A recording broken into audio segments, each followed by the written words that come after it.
প্রতি বছর আমাদের জন্য ওয়াজিব।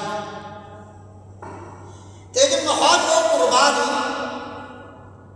নবী ইব্রাহিম আলাইহিস সালাম ও তদীয় পুত্র নবী ইসমাঈল ইসলামের আদর্শ হুজুর জীবন ও স্মরণ করাইয়া দেন। হজের সাথে নবী ইব্রাহিমের অনেক পরিস্থিতি আছে, কোরবানির সাথে নবী ইব্রাহিমের অনেক পরিস্থিতি আছে। কোরবানি করা আল্লাহর প্রতি চরম আনুগত্যের সেরা নিদর্শন।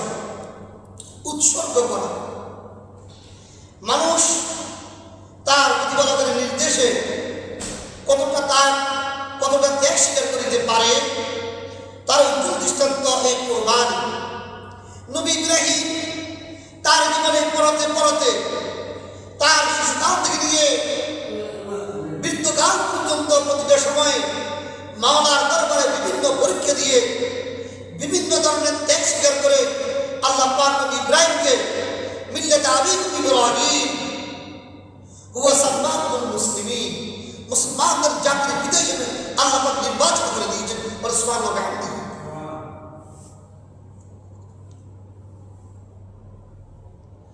কোরবানির দিনটি আমাদেরকে একটি মহান ইতিহাসের কথা স্মরণ করিয়ে দেয়। কোরবানির দিনটি আমাদেরকে মহান একটি ইতিহাসের কথা স্মরণ করিয়ে দেয়। হযরত ইসলাম এর উৎসর্গের কথা পিছনে লম্বা ইতিহাস বলবো না, সংক্ষেপে কোরবানির যেখান থেকে শুরু আমাদের এই পদ্ধতিতে নবী ইব্রাহিম জিলহজ মাসে ৮ম রজনীতে স্বপ্ন দেখলেন। আল্লাহ পাক তাকে আদেশ করলেন, হে ইব্রাহিম, তুমি আল্লাহর নামে কোরবানি করো। নবী ইব্রাহিম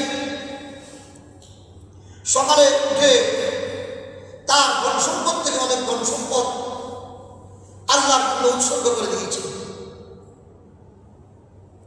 কেননা আমরা এই যে পদ্ধতিতে করি করবা, এই পদ্ধতিটা নবী ইব্রাহিমের মাধ্যমে শুরু হয়েছে। এই শুরু হওয়ার আগে অন্যান্য নবীরা যেভাবে কোরবানি করেছেন তাদের অন্যান্য সিলসিলা অনুযায়ী ওইভাবে ছিল। যেমন আল্লাহ পাক কোরআনের মধ্যে বলতেছে, ওয়াতলু আলাইহিম নাবাআ বানি আদম বিল হক ইয কাররাবা কুরবানান ফাতাকাব্বালা মিন আহাদিহিমা ওয়া লাম ইউতাকাব্বাল মিন আল-আখার ক্বালা লা আকুতুলান্নাক ক্বালা ইন্নামা ইয়াতাকাব্বালু আল্লাহু মিনাল মুত্তাকিন। ওখানে তো বসো। অর্থাৎ হে নবী, আপনি আদমের পুত্রদ্বয়ের ঘটনা তাদেরকে শোনান, সত্য ঘটনা। ইয কাররাবা কুরবানান ফাতাকাব্বালা মিন আহাদিহিমা, তাদের দুজনের মধ্যে যে কোরবানির ইতিহাস হয়েছে, আল্লাহ পাক তাদের দুজনকে কোরবানির নির্দেশ দিয়েছেন। তোর মধ্যে একজনের কোরবানি আল্লাহ পাক কবুল করেছেন, অন্যজনের কোরবানি কবুল করা হয়নি। যার কোরবানি কবুল করা হয় নাই সে বলল, ক্বালা লা আকুতুলান্নাক, আমি তোমাকে হত্যা করবো। নাউযুবিল্লাহ। এই জন্য কোনো ব্যক্তি যদি যুক্তি তর্কে আদর্শ যদি হেরে যায়, সে উত্তেজিত হয়ে মানুষকে আক্রমণ করে। আক্রমণ করাটা কোনো জ্ঞানী লোকের চরিত্র নয়। আক্রমণ করা হচ্ছে মূর্খ জাহেল আল্লাহর দরবার থেকে যারা বিতাড়িত হয়েছে তাদেরকে, তাদের কাজ হলো অন্যের উপর আক্রমণ করা।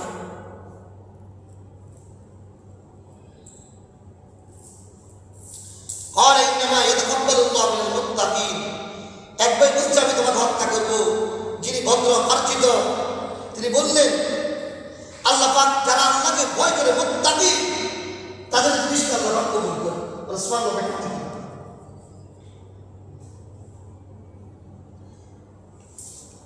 এই ঘটনার থেকে নবী ইব্রাহিম সকালে অনেক ধন সম্পত্তি অনেক কিছু আল্লাহ দরবারে কোরবানি করলেন।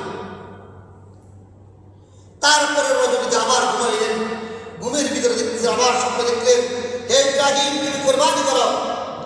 সকালে ইসলাম উঠে 100টি উট আল্লাহ নবী কোরবানি করেছেন। সুবহানাল্লাহ। কত? 100 উট কোরবানি করেছেন। তারপর আবার 10 রজনীতে ইব্রাহিম যখন স্বপ্ন দেখলেন, আবার আল্লাহ পাক বলতেছেন, ইব্রাহিম তুমি কোরবানি করো, তোমার সবচেয়ে প্রিয় বস্তুটি আল্লাহর নামে কোরবানি করো, তোমার সবচেয়ে প্রিয় বস্তুটি আল্লাহর নামে কোরবানি করো। ইব্রাহিম তখন চিন্তা করলেন, আমার কাছে এই মুহূর্তে প্রিয় বস্তু আসমানের নিচে জমিনের উপরে আমার বৃদ্ধ বয়স আল্লাহ পাক যে সন্তান দান করেছেন, এবং যে সন্তান আমার কাছে পড়াতে আমার সাথে সাথে চলাফেরা করতেছে, যখন সে বাবার সাথে চলাফেরা করার মতো উপনীত হয়েছে,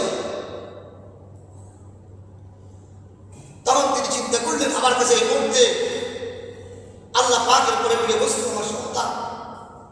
তাই তিনি চিন্তা করলেন যে 2 রাত স্বপ্ন দেখেছি অতীতে, দোলারাতে আমি কোরবানি করেছি সকালে উঠে, কিন্তু আমার কোরবানির বড় যেহেতু আল্লাহ পাক বলছে প্রিয় বস্তু, তাই আমার আর বুঝতে বাকি নাই, আমার সন্তানকে আমাকে কোরবানি করতে হবে। যেমন পিতা তেমন সন্তান,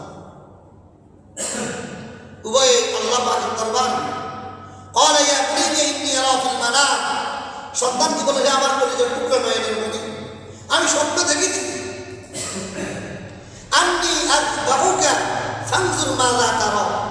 আমি স্বপ্ন দেখেছি তোমাকে আমি জমা করতেছি, এখন তুমি তোমার খেয়াল বলো। ছেলে বললো, আব্বাজান আপনি যা দেখেছেন আপনি তা পূরণ করুন। সাতাজিদুনি ইনশাআল্লাহু মিনাস সাবিরিন, আপনি অবশ্যই আমাকে ধৈর্য ধারণকারীদের অন্তর্ভুক্ত হিসেবে পাবেন। আমি ধৈর্য ধারণের কথা বলে নেই, আল্লাহ এর আগেও অনেক নবীরা ধৈর্য ধারণ করছে। এই জন্য এই ইতিহাস, কোরবানির যে ইতিহাসটা আমাদের মধ্যে আসে, প্রতি বছরে আসে আমাদের কাছে। অর্থশালী বিত্তশালী যারা আছে তাদের উপরে কোরবানি ওয়াজিব হয়। কোরবানি ওয়াজিব হওয়ার জন্য কিছু শর্ত আছে। সর্বপ্রথম শর্ত হল যার উপরে যাকাত ফরজ, এর উপরে কোরবানি ফরজ। তবে যাকাতের সাথে কোরবানির সাথে কিন্তু পার্থক্য আছে। যাকাতের মাল নিসাব 1 বছর পরিপূর্ণ হওয়া শর্ত, কোরবানির মাল 1 বছর লাগে না। কোরবানির যে 3 দিন 10, 11, 12 এই 3 দিনের ভিতরে তার কাছে যদি নিসাব পরিমাণ সম্পদ হয়, তার জন্য কোরবানি করা ফরজ। আরো পার্থক্য আছে, কোরবানির জন্য যাকাতের জন্য 52 ভরি রূপ্য অথবা 7.5 তোলা 7 ভরি স্বর্ণ অথবা ওই পরিমাণ সম্পদ, প্রয়োজনের অতিরিক্ত জিনিসগুলো যাকাতের নিসাব হিসেবে গণনা করা হয়। কিন্তু কোরবানির জন্য প্রয়োজনের অতিরিক্ত ছাড়াও বিদেশিদের জন্য যে সমস্ত জিনিস রাখা হয় ওইগুলো হিসাব করতে হবে। বিদেশিদের প্রয়োজনে যে সমস্ত আসবাবপত্র থাকে ওইগুলো সব হিসাব করিয়ে যদি নেশাব হয়, ওই ব্যক্তির জন্য কোরবানি ওয়াজিব বা ফরজ। এককালীন মাসলা, কারণ নিকট ওয়াজিব, কারণ নিকট ফরজ। এই জন্য এই কোরবানি এইদের করে ওয়াজিব।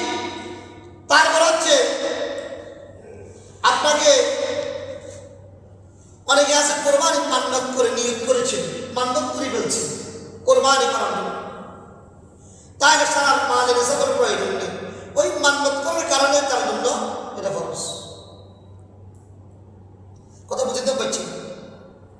আরেকটা হচ্ছে ওসিয়তকৃত ব্যক্তির, আপনাকে আপনার আব্বাজান টাকা দিয়ে গেছে, সম্পদ দিয়ে গেছে, বলছে যে আমার এই ব্যক্তির উপরে তুমি এই ওসিয়ত এটাতে কোরবানি দিবে আমার নাম, তাহলে তার জন্য ওই জিনিসটা কোরবানি করাটা ফরজ।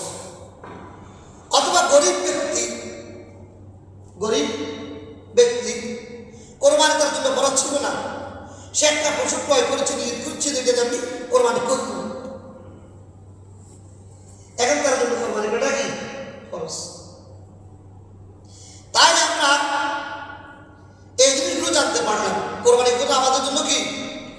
ফরজ। এই কোরবানিটা আল্লাহ পাকের দরবারে কবুল হওয়ার জন্য দুইটা শর্ত। হুজুর কোরবানির মধ্যে